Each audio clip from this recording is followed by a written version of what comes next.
السلام عليكم ورحمة الله وبركاته وأنا سلامي ولا ميلو joogteen meel walba joogteen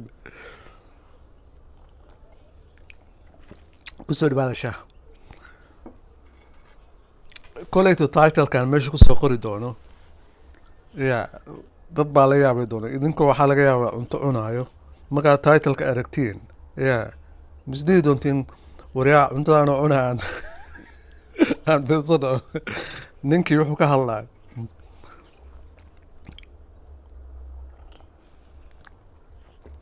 su-aalo weyna ligu soo wareeri su-aasha ligu soo wareeri waxay tahay xaarka ma ceshan kartaa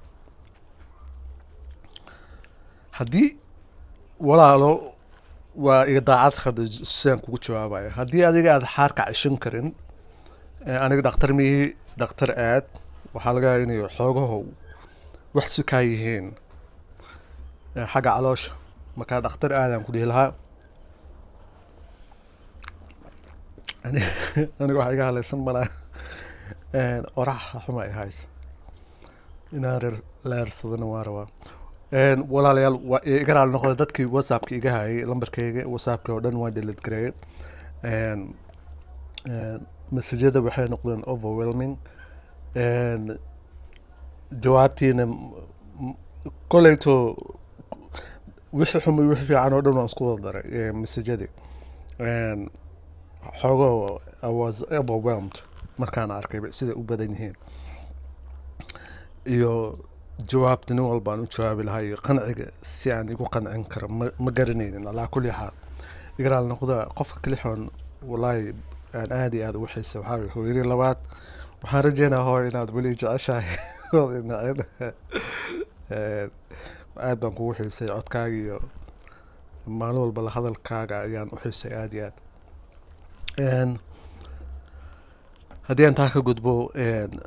waxaa jirtay ilaa iyo 32 qof ayaa unsubscribe isisay runtiina 40 ayaa isoo raacday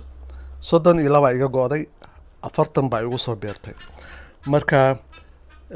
haddii aadan jecleen miseba dadka runta jecel aadan ahayn dad waxaa jira jaceyl oo isoo raacay marka intii aan subscribe siisay koleyta hadday arkaan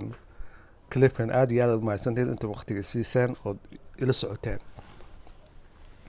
inta igu soo birtan mar labaad aad iyo aad u mahadsantiin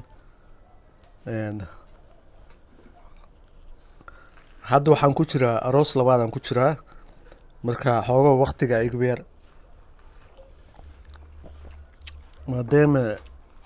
maadaamaan soo laabtay oo carag gamis aan ka soo laabtay waa iska ogsoontihiin qofkii aroos labaadan galay marka xoogo waqti ma adag barkoran iga tus